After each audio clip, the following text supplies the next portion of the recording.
Friends అందరూ ఎలా ఉన్నారు? నేనైతే చాలా బాగున్నాను ఫ్రెండ్స్. ఈరోజు లంచ్కి అయితే నేను చేమగడ్డ పులుసు చేశాను ఫ్రెండ్స్. ఈ రెసిపీ అయితే చాలా చాలా బాగుంటుంది. ఒకసారి మీరు ఇలా తప్పకుండా ట్రై చేసి చూడండి ఫ్రెండ్స్. నాకైతే చాలా ఇష్టం. దీన్ని చేమదుంపల పులుసు అని కూడా అంటారు. ఒక 1 కేజీ చేమదుంపలు లేదా చేమగడ్డలు తీసుకున్నాను ఫ్రెండ్స్. చూడండి, దీన్ని శుభ్రంగా క్లీన్ చేసుకోండి ఫ్రెండ్స్. బాగా, ఎందుకంటే మట్టి అది ఉంటుంది కాబట్టి బాగా ఇలా కొంచెం నెమ్మగా రబ్ చేసుకొని క్లీన్ చేసుకోవాలి. చూడండి ఫ్రెండ్స్, బాగా క్లీన్ అయ్యాయి ఇవి. ఇప్పుడు ఈ దుంపల్ని మనం ప్రెషర్ కుక్కర్లో వేసుకుందాం ఫ్రెండ్స్. ఇందులో 1 గ్లాస్ వాటర్ యాడ్ చేసుకోండి ఫ్రెండ్స్. కుక్కర్ మూత పెట్టి కనీసం ఒక 3 విజిల్స్ వచ్చే వరకైనా మనం చూడాలి ఫ్రెండ్స్. 3 విజిల్స్కి అయితే నార్మల్గా బాగానే ఉడికిపోతుంది. ఈ మధ్యలో మనం కొంచెం చింతపండు నానబెట్టుకుందాము.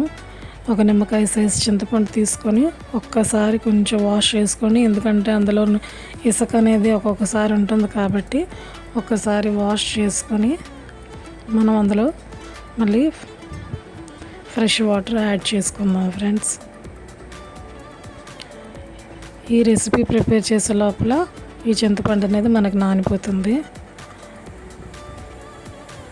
3 విజిల్స్ అయితే వచ్చాయి ఫ్రెండ్స్. చూడండి, ఇప్పుడు ఈ వాటర్ మొత్తాన్ని మనం వడకట్టుకోవాలి. ఒక జల్లీళ్ళని తీసుకొని వడకట్టేస్తే మనకు వాటర్ అంతా పోతుంది. కాసేపు మనకి చల్లగా అవనివ్వాలి. ఈ మధ్యలో ఒక మసాలా రెడీ చేసుకుందాం. ధనియాలు 1 స్పూను, జీలకర్ర, ఆవాలు,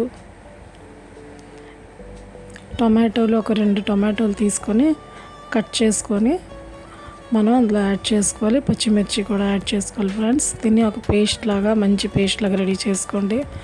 ఆ తర్వాత కడాయిలోని కొంచెం ఆయిల్ వేసుకోండి. ఆయిల్ కొంచెం ఎక్కువే పడుతుంది. అందులో కొద్దిగా మెంతులు వేసుకుంటే మంచి స్మెల్ వస్తుంది ఫ్రెండ్స్. ఆ తర్వాత 3 ఉల్లిపాయలు సన్నగా మనం కట్ చేసుకొని వేసుకోవాలి ఫ్రెండ్స్. బాగా ఫ్రై అయ్యాయని, అంటే కలర్ చేంజ్ అయ్యి మనకి మంచి కలర్ వచ్చే వరకు మనం ఫ్రై చేసుకోవాలి. 2 నుంచి 3 నిమిషాలు పడతాయి ఫ్రై అవ్వడానికి. అందులో కొంచెం సాల్ట్ వేసుకుందాము, కొంచెం పసుపు, కొంచెం కారం యాడ్ చేసి కొంచెం ఫ్రై చేయాలి. ఫ్రై చేస్తే మనకు పచ్చివాసన అనేది పోతుంది ఫ్రెండ్స్. ఇప్పుడు ఇందులో మనం టొమాటో అవన్నీ కలిపి ఒక పేస్ట్ రెడీ చేసుకున్నాం కదా, అది యాడ్ చేసుకుందాము. ఇది కనీసం 2 నిమిషాలు మీడియం ఫ్లేమ్లో పెట్టి మనం ఫ్రై చేసుకోవాలి ఫ్రెండ్స్. అలాగైతే పచ్చివాసన అనేది పోతుంది. ఇప్పుడు మనం చూడండి, చేమగడ్డలు మనకి చల్లారిపోయి దీని స్కిన్ అదేని మనం రిమూవ్ చేసుకుందాం ఫ్రెండ్స్. బాగా నీట్గా తొక్క తీసుకొని అది మనం ఇందులో యాడ్ చేసుకుందాం. మసాలాలో యాడ్ చేసుకొని మనం చిన్న మంట మీద 1 నిమిషం వరకు ఫ్రై చేసుకుందాం ఫ్రెండ్స్.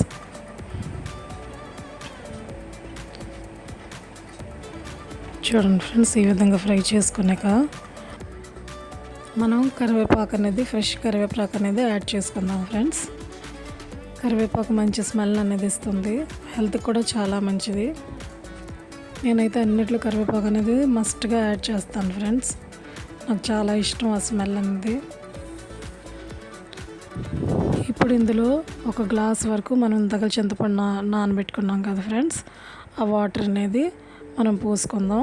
ఆ తర్వాత ఇంకొక 1/2 గ్లాస్ వాటర్ వేసుకొని బాగా కలుపుకోవాలి ఫ్రెండ్స్. మసాలా వాటర్ అంతా కలిసేలా బాగా కలుపుకోవాలి. శుభ్రంగా కలుపుకోవాలి ఫ్రెండ్స్. కలుపుకున్నాక బాగా మరగనివ్వాలి ఫ్రెండ్స్. కనీసం మనకి ఒక 10 నిమిషాలైనా పడుతుంది ఫ్రెండ్స్. బాగా మరగనిచ్చాక దగ్గర పడుతుంది కొంచెం. చూడండి, ఈ విధంగా చిక్కదనం అనేది వస్తుంది. మరిగితే ఇంకేమీ యాడ్ చేయ అవసరం లేదు. నేనైతే ఏమి యాడ్ చేయను ఫ్రెండ్స్. కొంచెం లాస్ట్లో గరం మసాలా, కొంచెం కొత్తిమీర యాడ్ చేసుకుంటే సరిపోతుంది ఫ్రెండ్స్.